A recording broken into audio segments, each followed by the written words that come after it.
Welcome to the Polish Podcast, where we embolden women to live out their faith in every aspect of their life, including the workplace. I'm your host, Jane Doerman, and I am so thrilled to have you with us. But before we dive in, hit that subscribe button to join our community of ambitious women who are committed to growing in their leadership and faith. Because at Polish Network, we believe your work is more than just a job. It's a calling. We're here to provide the connections you crave, the development you deserve, and the gospel that you need to thrive. Each episode features inspiring conversations with women who are leading with faith in the workplace. Our goal is to ignite your passion and to equip you to lead with wisdom and courage. So let's jump in to today's episode. Well, this month on the Polish Podcast, we are focusing on what it means to lead wisely. Now, wisdom, as described in James chapter 3, it says that it goes beyond knowledge. It's about living with humility. It's about living with peace and sincerity. However, in workplace cultures, we often see those marked by selfish ambition and pride. James 3:17 offers a different vision. But the wisdom from above is first of all pure. It's also peace-loving, gentle at all times, and willing to yield to others. It's full of mercy and the fruit of good deeds. It shows no favoritism and is always sincere. While experience can bring wisdom, the Bible encourages us to seek it directly from God, a God who generously provides. This month, we're going to explore how divine wisdom is essential for navigating the challenges of work and leadership. Now, today, we are so excited because we are welcoming a new friend to the show, Kristin Bartholomew, a leadership development and executive coach specializing in emotional intelligence. Kristin helps organizations refine their leadership, but she's also passionate about coaching women who strive to integrate their roles at home and at work without sacrificing their identity. As a working mom myself, I deeply resonate with this struggle. It's this narrative of success that demands balance between both home and in your career. And it feels impossible sometimes, right? It's my story, and it's Kristin's story too. All the way back from when I was really young, I knew I wanted to be a mom. That was so important to me, so special to me. And so like most women did in those days, I went through schooling. I went off to college.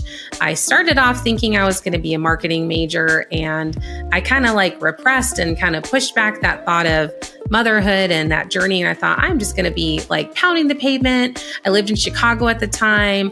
I figured out which marketing agency I wanted to work for, and I was just going to take the world by storm and crush it. And then I met my husband, and my whole world kind of flipped of, okay, wait a second. I remember what I want to actually do here. And it's not just one thing, and it's actually not alone either. So my husband and I got married while I was in college. I was a senior in college. During my Christmas break, we got married. And I had actually transitioned from marketing over to elementary education because I had refocused into, okay, how do I want to live my life? And actually, I think that being a teacher will provide me with the flexibility that I want. I had seen other people do it successfully and felt like it was a good choice for me. So got married, did my student teaching in the spring, graduated. I actually subbed in the inner city schools that following school year.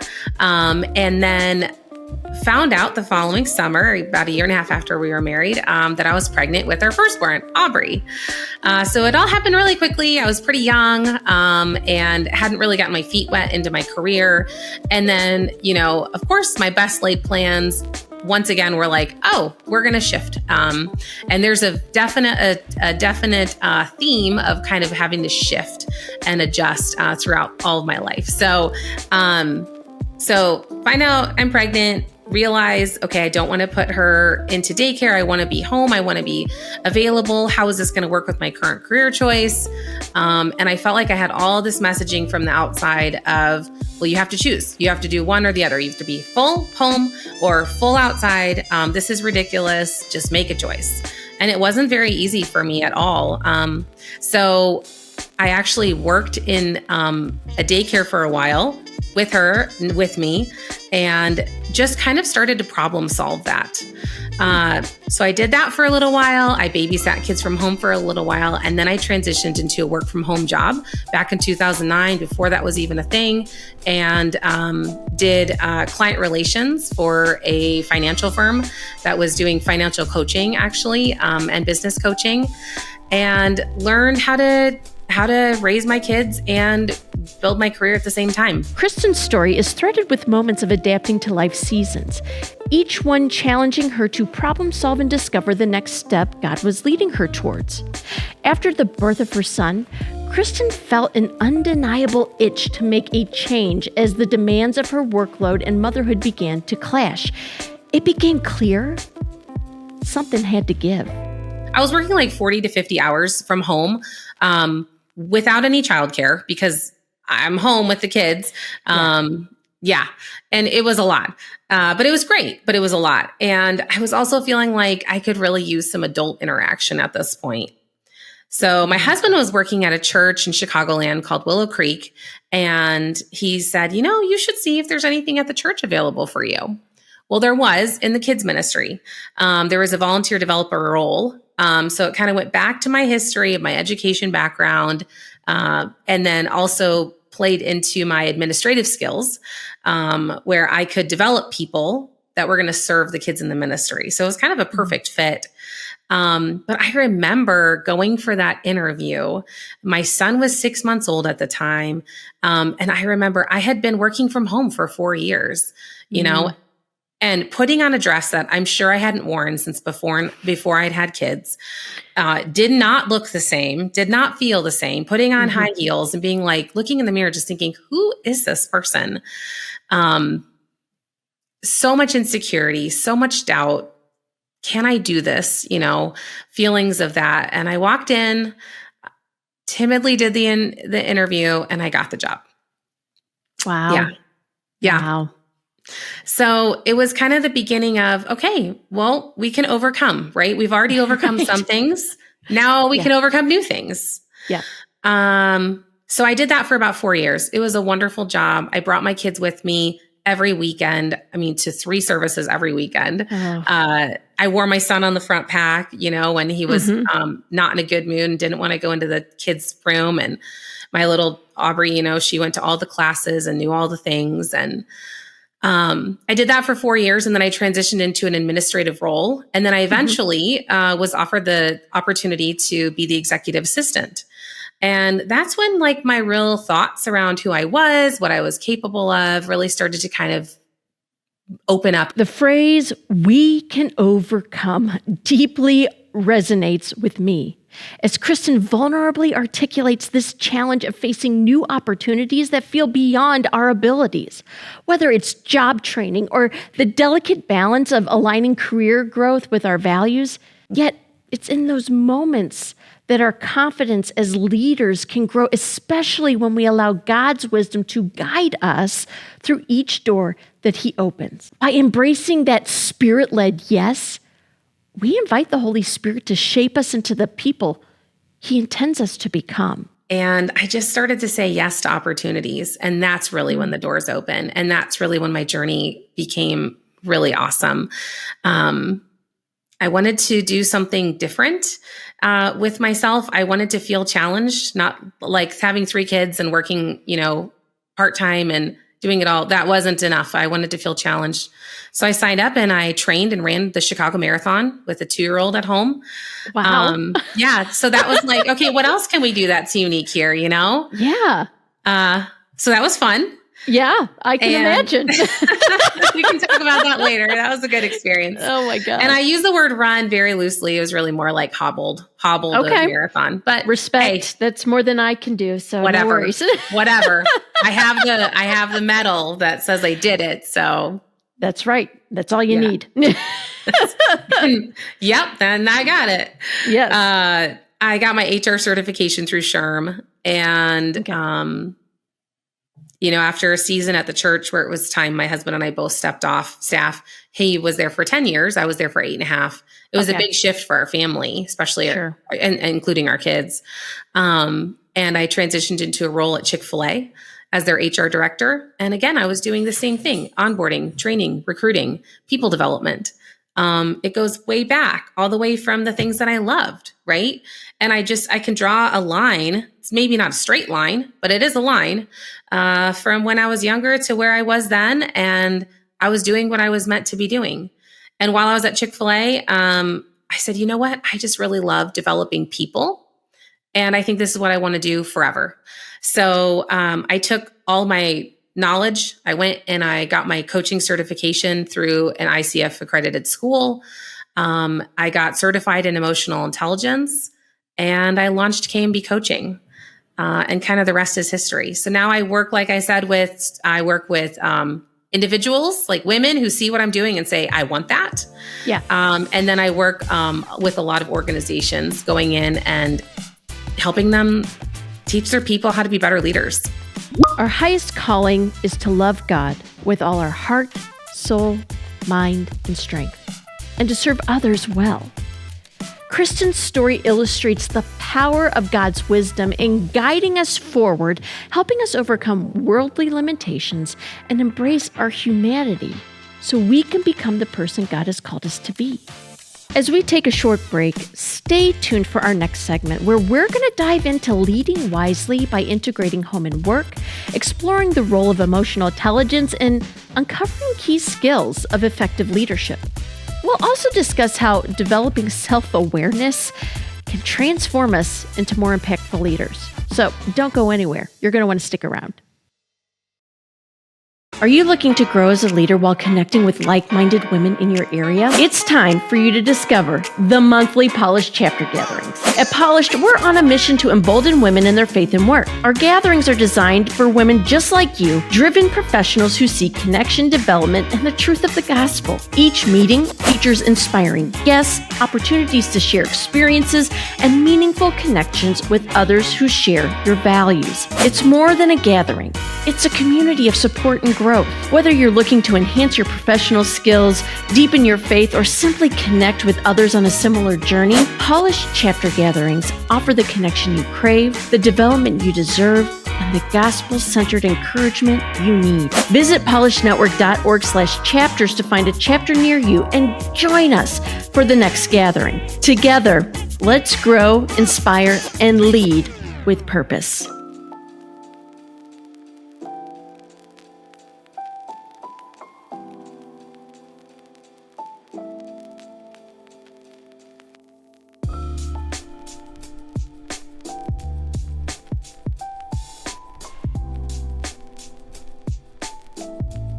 What I think is interesting about your lane of coaching is this particular focus on emotional intelligence. What inspired you to specialize in that particular piece of it? Like, what was the mindset, that went into that that made you go like, that's the lane I want to go in? Yeah, well, there are a few things. So I was doing work with a coach who was very influential with just helping me kind of grow. He was kind of mentoring me and helping me learn and grow around coaching, and that is his primary. That's where he really spends a lot of time there. And so I kind of took a little bit of just knowledge from him and learning from him, and that that is interesting. And then the more I learned about it, I realized I love to develop myself a lot, and I love to develop others. And that's something that's so cool about EQ is that you get the results from your assessment, but you can, not only can you should develop them, right? Right. And I feel like a lot of times we take these assessments, like these personality assessments, and I love a good personality assessment. Like I can talk about Enneagram numbers all day long. Like I actually did like a little training at the old church. We did I was on the culture team and we led the staff through Enneagram, and it's great. I think that these things are great tools to give us like language and understanding. But then what, right? And I think you can see through my story, I don't like to kind of sit in the same place a long time. Yeah. I like to keep moving. And so EQ gives you a chance to keep moving and keep developing. Because otherwise that's a little disheartening to see, oh, okay, this is where I struggle. Shoot, what do I do now? So I think the developmental piece is something that I loved. The learning from it from someone that I trust is something that was important to me. And then the third thing is making a higher level learning tool accessible to moms that might not have access to it. So I spent all those years at Willow, and I was given access to tools and trainings. They were very high on training, and so for me in my workplace, I was given access to this as a part-timer with kids, with a baby in the stroller, trying to keep her quiet during meetings once in a while, things like that. Yeah. And if I had not been in that environment, I wouldn't have been able to access, and I wouldn't have even known to access any of those things, honestly. Sure. And so I thought, well, why not just make it accessible to moms that are at home that have the desire to develop and grow, but maybe don't have like the resource for it. I do believe there are a lot of working moms that either A, don't know those resources are out there, or they don't have access to them. And the fact that you are supplying this service, I guess, for them to have access to, and even with your story, I'm sure that also connects you more deeply with your clients as well, as you're coaching them and trying to, focus on this emotional intelligence piece of the puzzle of how God's wired you and how that all plays into your leadership. Absolutely. Yeah. So this month we're focusing on what it looks like to lead wisely. And I'm curious, what does leading wisely mean to you, and how do you incorporate this mindset into your work? Leading wisely means, to me, it means listening to the promptings that the Lord is sending you, whether it's at work or it's at home. And, this is something that I feel like doesn't get talked about enough. And I talk about it probably ad nauseum, but we don't only lead at work, right? We are leaders in our home. We are leading our children. There are times when we're leading our family in certain situations. And so for us just to discredit or not think about our leadership at home, we're missing a whole segment of who we are. I mean, I even think back to, hundreds and thousands of years ago when women were working in the fields and working on their own farms and farmland, and they had their children with them, and their husbands were out doing their thing, right? And the mom was leading their children, teaching their children how to be that next generation, right? Especially the women, right? The women were teaching the next generation of women. And so when I look around my house, I know that I am sending a message with everything I do. So my leadership better come from the right spot, right?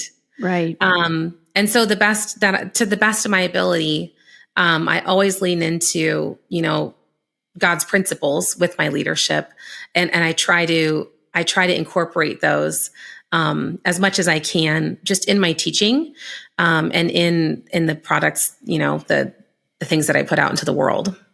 Yeah. Oh, that's beautiful. Let's stop discrediting the leadership that we have at home. I do agree with you. I can be guilty of it too, to be like, oh, well, that's just my family. And it's like, no, somebody recently framed it as like, that's my first ministry is my family, right? And that's so, because you are raising up the next generation.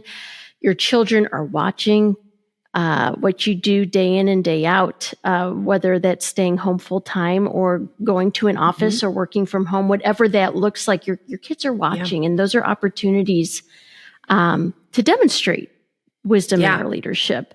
Absolutely. What do you think are some key skills or attributes that are essential for the effective, influential leadership that we steward every day? Asking good questions, staying curious. That's huge.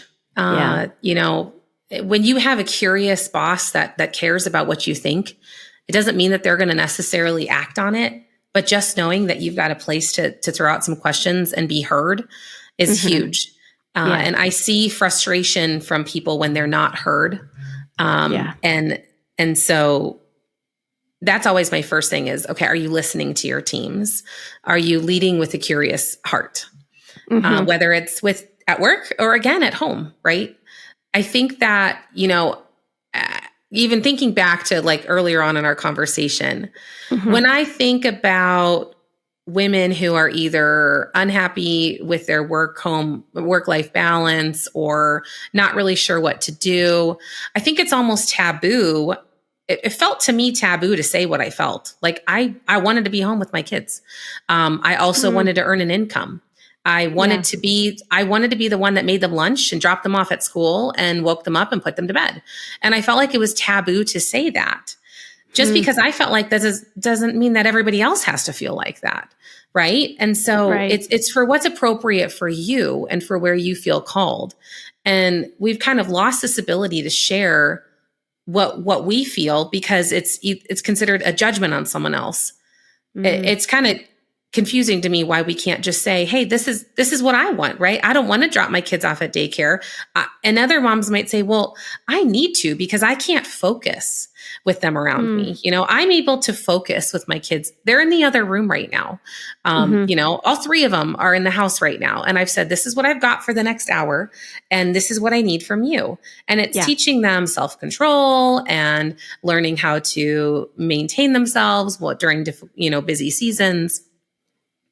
Anyway, so I think that not only listening from a wise place and making sure that you're leading well in those ways, but also learning how to just be okay with where you are and express that in a way that other people can digest it. Yeah.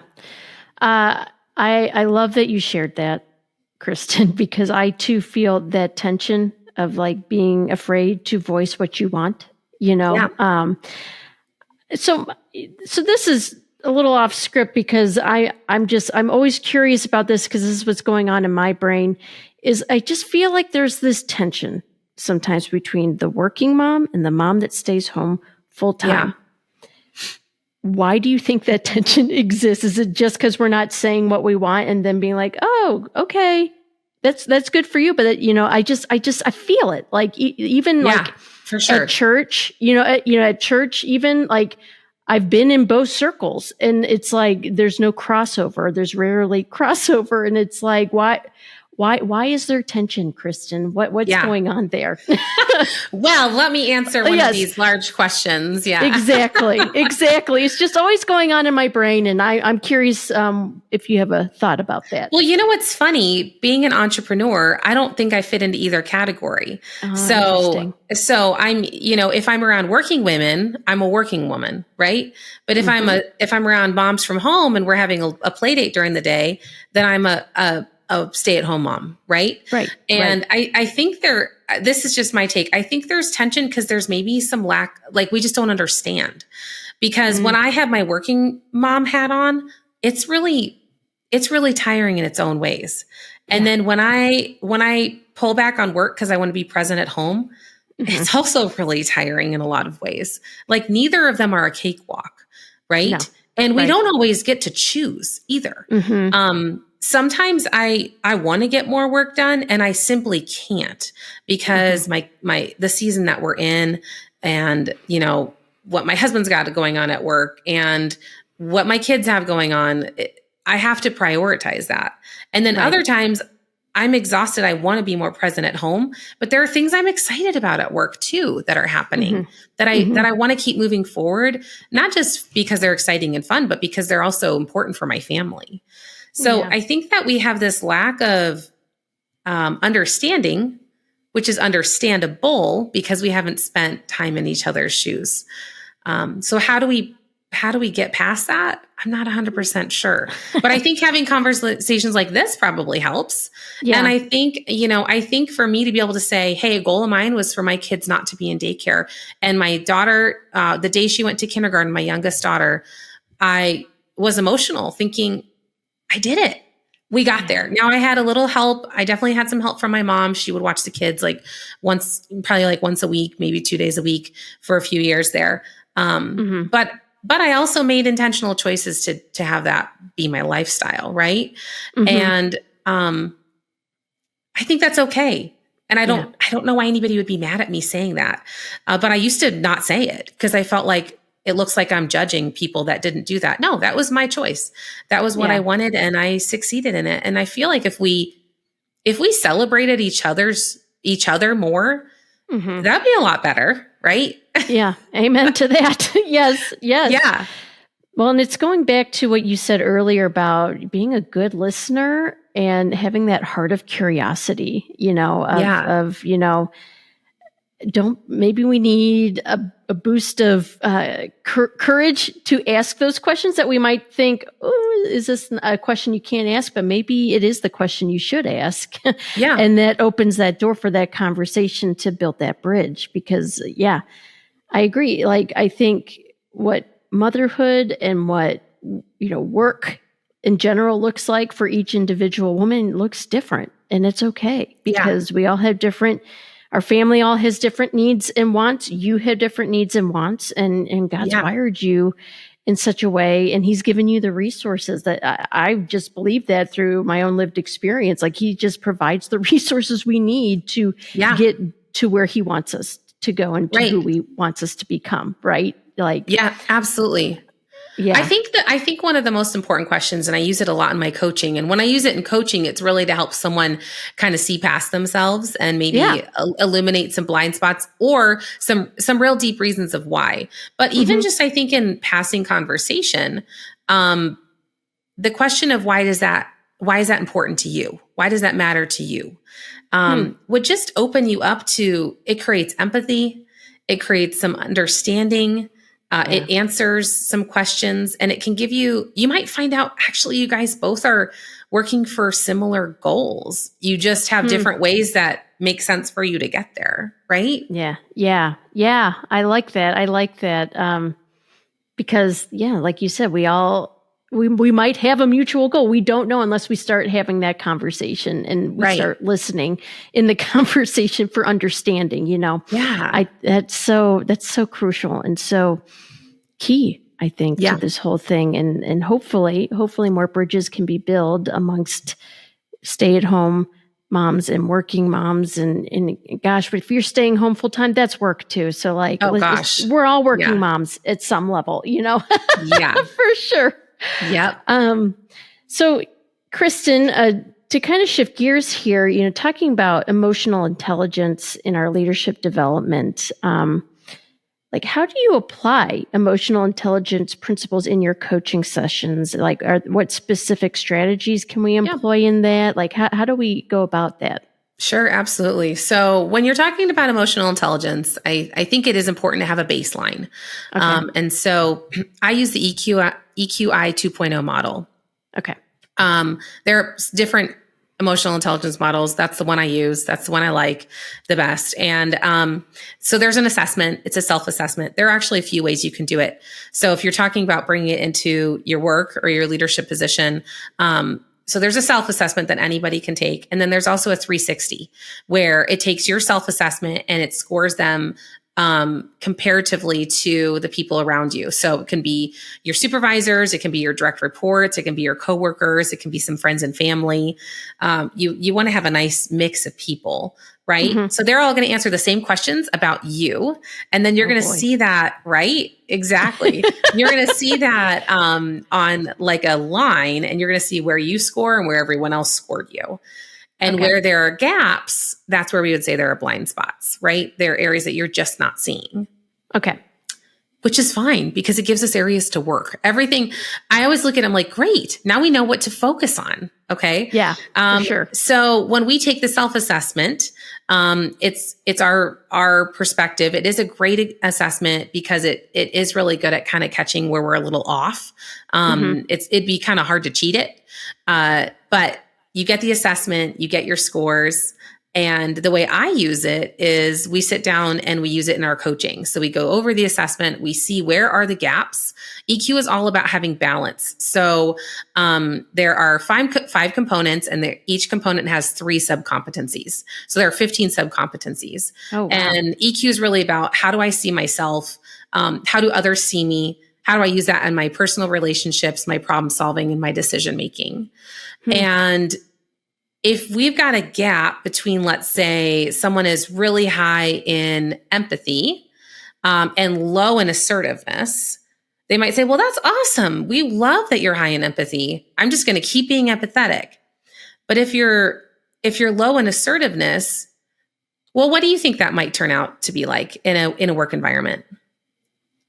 Oh, low on assertiveness. You might come across as timid or I don't know, scared. I would say that's interesting that you pulled those two out because when I worked years ago at a radio station, I believe that was the view that people ahead of me was low on assertiveness, whereas I thought my job was the front desk. They called me the director of first impressions. So I was being nice to my customer, to the listeners that would come into the radio station to pick up prizes. And I guess that was perceived as, well, she's not assertive enough, that we don't think she could handle a promotion. Basically, I applied for a job in the back of the house, if you will, and I didn't get it. And one of the reasons why there was a fear that I was too afraid to take on more leadership, which was not the case. It was just the perception. But yeah. Yeah. So probably your high empathy, right? You're listening to others, you're feeling for them, you're saying, hey, I want to make the best experience for you. Yeah. But your low assertiveness is probably it's creating a situation where you're not maybe getting done what needs to get done because you're paying more attention to what someone else feels. And at the end of the day, you've got the expertise where you're like, you actually do know what needs to get done. And sometimes you have to put that above there needs to be a right sizing of it, right? It doesn't necessarily need to be above it. It needs to be right sized. So we've got this gap and we want to shrink the gap. So that's how we use the assessment results is we look for gaps and we look for ways to shrink them. And so really, really logistically how I do it is I'll go into an organization. I'll do a 1-day workshop where we will go over what is EQ. We'll talk about it. They'll really leave with a full, clear understanding of EQ. And then everyone has their assessment results. And then from there, we do probably 6 months, usually 6 months of group coaching for certain individuals where we will each month just dig in deeper into learning opportunities. And then certain select leaders will do executive coaching with me where it'll be one-on-one and we'll just work really, really deeply with them individually. And then we'll reassess and see, do we want to shift to a new topic or is there another group of another team you want to focus on? How do we keep building your teams into being the teams that you want them to be? I like how you use the phrase right sizing it. Yeah. Right sizing these different skills that we bring into the workplace, cultivating that self-awareness, which has been a through line through like this whole year. I feel like every other episode I bring it up because that's what I'm hearing is a well-rounded leader. And a good leader is one that's very self-aware, and I feel like that's kind of like where the jumping off point starts in your leadership development is through that. Yeah. Kristin, do you have like any, stories or transformative moments from your coaching practice that highlights the impact of EQ coaching on the personal professional growth? I'd love to hear a story. Absolutely. Yeah. So something that I've noticed is that sometimes there can be a gap between self-regard, which is how we feel about ourselves, our confidence, and self-actualization, which is that go and do mentality. And so what's really cool is when you see someone shift they'll have high self-actualization, they'll have big dreams, big goals. And I think this could be a little bit of a female thing. And then the self-regard of how they feel about themselves, that confidence to do it is a little lacking. And so it's not about signing up for more things. It's not about getting more skills. It's about believing in yourself and seeing that you can do it and creating a track record that you can look back on and feel good about. And so, I kind of watched that in my own life. There's no way 15 years ago I would have been confident to sit on a call like this with you even, right? I would have felt like, who wants to listen to me? And maybe that's wise. Maybe there's wisdom in that because there's definitely been some growth edges along the way, but but even even the further I move along in my life, I watch that I've always been high in assertiveness, but that confidence has always been kind of dragging behind. And the more you work on it, the more you get real with yourself and name it, man, is it a lot easier to overcome. And I see it in my clients. I see it in the people that I work with. And it's a beautiful thing when you see that balance come into play. It's like, wow, I really want to go do this. So, and I feel like I can. That's really what you're looking for. Mm-hmm. No, that's really encouraging to hear. And I love this approach to your coaching, just kind of highlighting these different emotions, these different skill sets and attributes that we have. And like you said, finding the gaps or the blind spots. Yeah. Really leaning into that and finding that understanding to help, right size it. So what is the difference between EQ coaching and then like other forms of coaching? There's lots of coaches out there. Yeah. So I'm just kind of curious about that. Like sure. what makes this different? Okay. Well, so just to clarify, a lot of people get confused about coaching and consulting and therapy. Okay. They're like, okay, what is this? What is what? And sometimes people say, oh, this is a therapy session. Like, this is not a therapy session. I'm not a professional therapist. I am a coach. Okay. So I'll kind of clarify the difference between the three. So therapy is taking where you are right now and going backwards and healing what happened before. And maybe could still currently be happening, but there's some trends or some situations that need some healing, right? And I love therapy. I'm a huge proponent of it. It's definitely, coaching is not a replacement for therapy.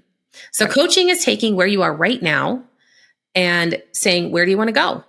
And how are we going to get there? So some of the past definitely comes in once in a while because it shapes us, but we're not going back there and sitting there and healing it. We're saying, this is where we are today. We're going to actionably move toward where we want to go. So you could do coaching and therapy really at the same time if things come up and you're like, oh, I didn't really resolve that. And I thought I had. So that's the difference between therapy and coaching, counseling and coaching. And then consulting is really when someone comes in and says, okay, I have some solutions and some thoughts for you. And I'm going to tell you what some of your best plays are here. Right. So I do a little bit of consulting. Like for instance, when women want to start a coaching business, it would be silly for me to say, okay, well, let's start from zero. I have no knowledge. Let's figure out what's the best for you. Right. So there are things within there that are going to be the best for them, but I know some processes that work and have worked for me. And I know some processes that did not work well for me.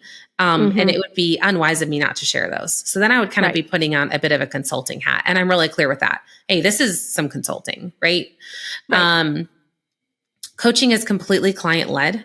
So where you want to go, what you want to do, I don't have the answer. It's cool as a coach when I ask a question and, just my natural inclination, I can't help it. In my head, I'm like, I answer it in my head, and then my client answers it is something completely different. Like, oh, wow, the way that affected him or her is not at all how it would have affected me.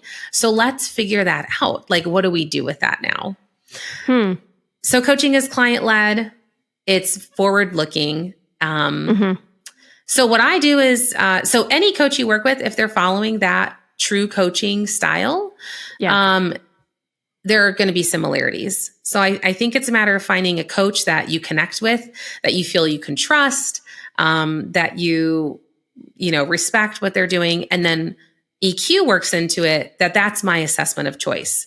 So I use that as my baseline for all my coaching. So all my one-on-one coaching, first thing is, let's get you an EQ assessment. We may spend 6 months on it. We may spend a couple sessions on it. You might just kind of flip through it throughout the whole time. Depending on what comes up, this is going to be where we're going to start. And then it's going to continue to grow and change and evolve as we work through our time together. We're going to take a short break to share some exciting opportunities for you to get involved with the Polish Network. Be sure to stick with us because when we come back, Kristin's going to be taking a spin in our Ask Me Anything chair, which has a new twist we've added to this segment. So Be sure to stay tuned to find out exactly what that is when we get back.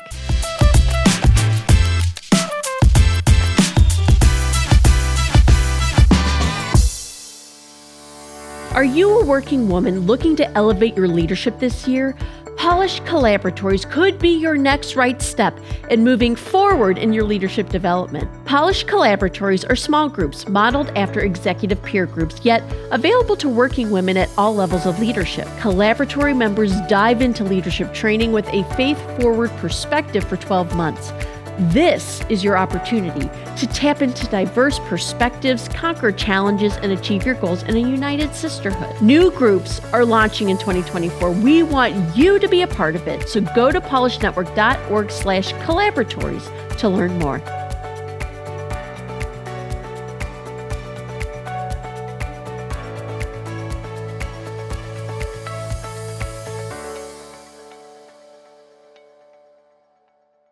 Well, welcome back, friends, to the Polished Podcast. We hope you are enjoying this insightful discussion with today's guest, Kristin Bartholomew.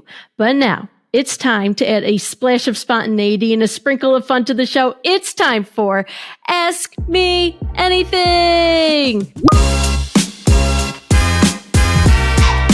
So, Kristin, I feel like I should cheer for that. I like that enthusiasm, Kristin.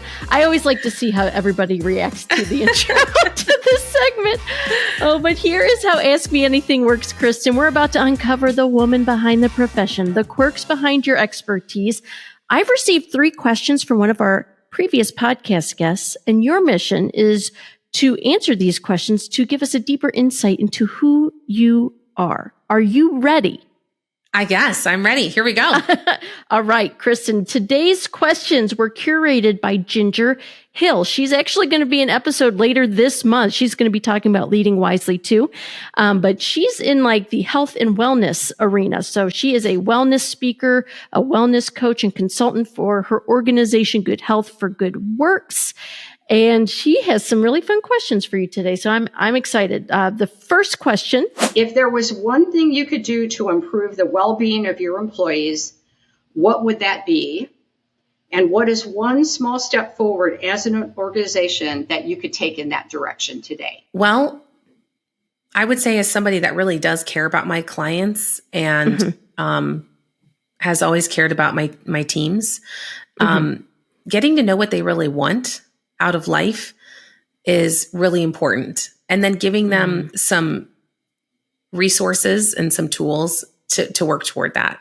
I saw that play out in my own life when I knew that I wanted to continue to grow, and it wasn't stifled because it didn't fit within a job description.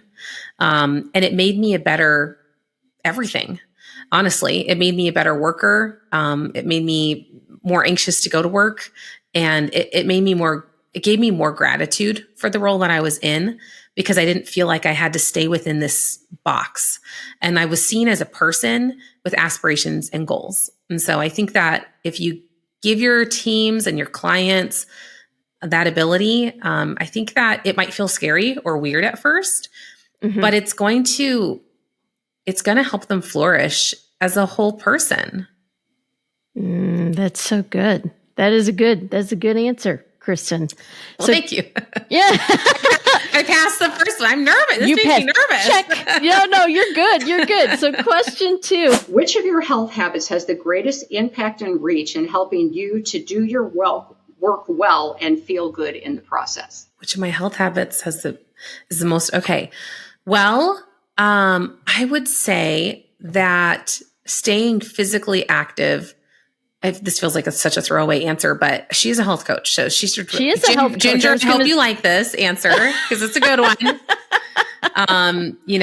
But and I guess I'm saying as I'm assuming that your like spiritual life is in a healthy place because that's number one. Okay. Yes. If your relationship with the Lord is suffering, then everything else will suffer. So if your relationship with the Lord is strong, then I would say as far as health goes, so I actually just got back not too long ago from my workout. I've been going to, here's a free ad for Burn Boot Camp. You're welcome, Burn. But it's like one of those places where they like kind of yell at you, but don't totally yell at you. And it's like all these like bunch of women, some men kind of show up when they're brave and join us. But it's for everybody. I'm just joking. Sure. You know, and you lift the weights and you use the medicine balls and you look like a goofball because or at least I do, because I don't know how to do any of it. But I started doing it a few months ago, and it's interesting because it almost is kind of like therapy in some ways. Like I leave there and I'm like, I'm clear-minded, you know, and I have energy for the day. And I wasn't able to go last week because of some personal stuff that came up, and I missed the entire week. And I felt it like badly that I wasn't going. So I would say having some sort of a fitness routine that makes sense for you. Right. You're not going to catch me at a CrossFit gym. You know, that's just not me. But, you know, getting out for a walk or just doing what you can do, what makes sense for you, and finding the thing. Once you find that thing that like is the sweet spot for you, it's pretty nice. It's pretty good. Yeah. No, I second that. I shared with Ginger that I have a personal coach that I do through one of those like online services. Yeah. It's called Trainwell. So there's the free ad for them. I hope they pay us for this. Like we should get I know. We should get a 5 cents for every time someone listens to this or something, right? Exactly. Royalties. Yes. All those. Yes. I love that.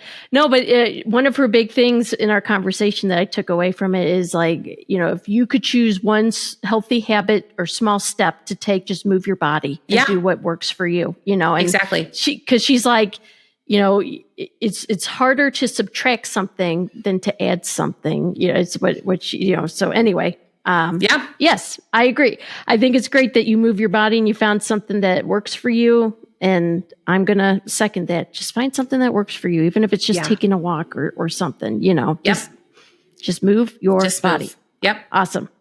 All right. Question 3. All right. Oh, this is a fun one. Okay. An important factor in making progress in any area of life is to learn to acknowledge and celebrate small wins. What are 3 small wins that you experienced in the last week? 3 small wins. Well, one small win would be not freaking out when my youngest got sick. Amen. So it was a little bit more of a challenging time with her. And I won't get into details, but something that we've been through in the past, though, with our older ones. Nothing real serious. We weren't at the hospital or anything like that. No, but just whatever. I get it. And, you know, I'm not like a, you know, TMI kind of person on social media or anything like that. Like, that's just not who I am. No, me neither. Me neither. But, you know, when I was younger, when I was a new mom, oh my gosh, when this happened to my first, I like completely lost my mind, you know, and it's like, you know what? It's okay. We can work through this. We know how to do this. And this is just what we do. And then we move forward. So I would say that's a small win that feels like a big win, right? Yes. Amen. Yes. Another small win would be this morning, getting up and going to my workout. Since I hadn't been for a week, my body was like, I knew it was going to just feel like terrible. And it didn't feel as bad. It was lower body. Thank goodness it wasn't cardio, right? I would have been dying. Oh my gosh. Yes. So I got up and I did it, and everybody was snoozing and happy in bed. And I dragged myself out and put on my spandex pants and off I went. Yes, that's awesome. What's your third one? My third small win would be just spending some time with my husband. You know, we've been married for 19 years, almost 19 years. It'd be 19 years in December. Oh, congratulations. Thank you. Yeah. And, you know, it gets busy, and it's really easy for us to put everything else on the front burner and put ourselves on the back burner. And so prioritizing just some us time is key. And, I really feel it. I really feel it when we do. And I'm sure he would say the same. And then we really feel it when we don't. So. That's so good. Well, Kristin, thank you so much for sharing with us a little bit more about yourself. And here is the thing, friends, we want you to join the conversation too. Do you have a burning question or a curious musing or just a wondering about leadership or our guests? Now is your chance to be part of the action. Visit our website at polishnetwork.org to submit your questions today. Become a Polish Podcast MVP and you will get a mention plus insight into your favorite guests and answers to your favorite leadership questions. So send in your questions today.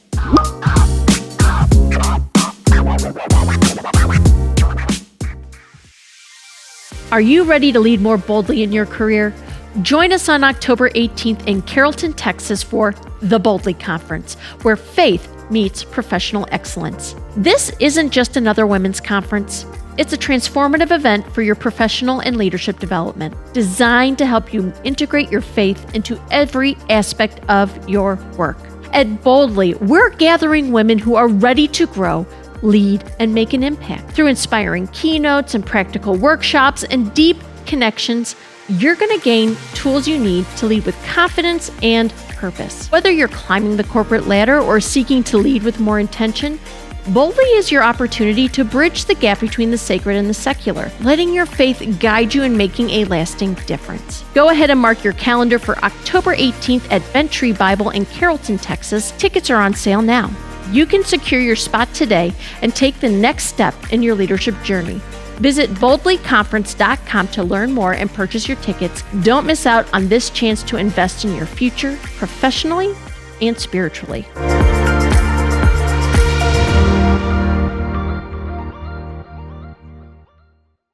What is a word of encouragement for a listener who may be feeling overwhelmed or uncertain about pursuing their professional dreams, or they're just like in that space where they just don't know what to do? Yeah. Yes. Well, I know how it feels. And I would say, listen to your gut. If you're feeling promptings about something, explore that a little bit and try to figure out where that's coming from.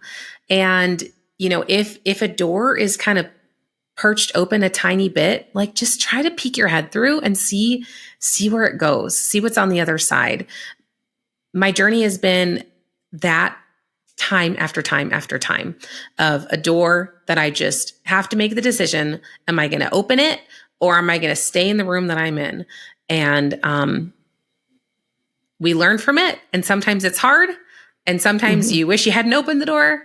But more times than not, you're like, wow, this is the room I actually am meant to be in. So I would say if you're feeling any stirrings at all, don't ignore them. Start to explore them. Yeah. Oh, that's so good. And it's follow that curiosity, follow your gut and discern it with the Lord too, because you just never know, Absolutely. Kristin, I've just really enjoyed learning more about your story and just the work that you do. And it's so good. As we move on from this conversation today, are there any resources that you would recommend for us to, increase in our knowledge of leading wisely or our emotional intelligence? I'll kind of let you take the lead on this, but are there any resources you would recommend? Absolutely. Well, I think that being part of a group like this, is always the best thing to do to begin with. Being around like-minded people that can encourage you and you can learn from. So I would encourage you to just stay plugged in at your churches and your women's groups, and then also in professional settings like this. I would also encourage you to just get your hands on listening to content that's going to build you up, where you're going to learn from it.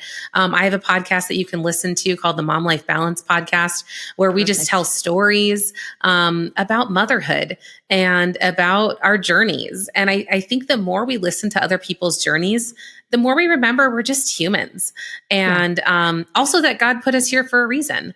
And so it gives us some ability to lean into where we want to go and where we feel like the Lord's leading us and not feel so intimidated by it.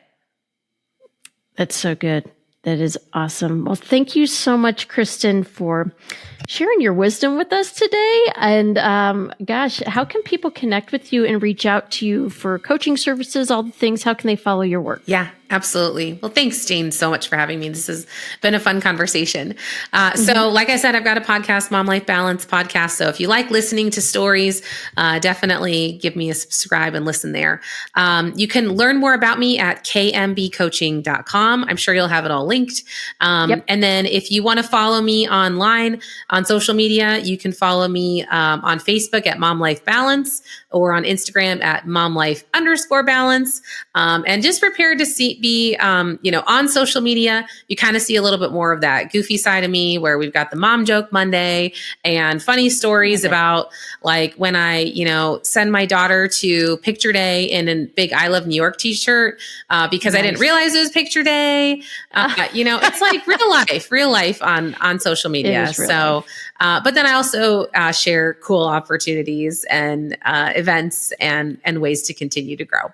So I keep it real on there, show both sides. And then the website gives you all the resources on how to connect with me. If you have an organization where you'd like me to come in and coach and teach your teams, I would love to do that. Reach out. You can always email me. All that is on the website. Awesome. Well, thank you so much again for coming on here today, Kristin. We'll be sure to link to all of that in our show notes so everyone can just pop in and connect with you directly. I really appreciate you and your work. Thanks so much. Thank you, Jane. Now, it says at the very beginning of Proverbs that the fear of the Lord is the foundation of true knowledge, but fools, well, they despise wisdom and discipline. Now, this fear that Proverbs refers to is not about being afraid. It's more about being in awe. It's sitting in wonder of the complexities of God that's evidenced around us, whether it's through the nature that we walk through or through conversations like the one I just had today with Kristin. I so appreciate her vulnerability in sharing her story with us and her encouragement to all of us to seek understanding. Let's be less judgmental of ourselves and each other and be more curious as to who it is God is calling us to become. As Kristin mentioned, there are tons of ways to seek that understanding, including this passion that she has for emotional intelligence. So be sure to check out all of our links in the show notes so that you can get connected with her and learn more about her work. Do you have a takeaway or a question from today's conversation? If so, let us know. Share your thoughts for this episode in our Instagram post for this episode, or if you're watching right now here on YouTube, you can do that in the comments below. Let's continue this dialogue on leading with wisdom. As we wrap up this episode, I want to express our heartfelt gratitude to everyone who plays a role in making the Polish Podcast a reality. The Polish Podcast is made possible in part by the generous support of Coca-Cola Consolidated. Thanks to Kristin Bartholomew for kicking off this month's conversation on leading wisely. To our loyal listeners, your unwavering support and engagement drive us to deliver content that resonates and emboldens. Thank you, Polish Network, for creating a nurturing community where women in the workplace can thrive and connect. A big thank you to White Oak Christian Church for their partnership and contributions to the productions of these episodes.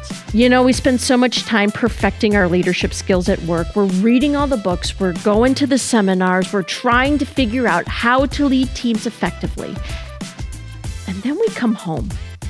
And suddenly the real test begins because let's be honest here, our kids aren't exactly reading the 7 Habits of Highly Effective People, though they should.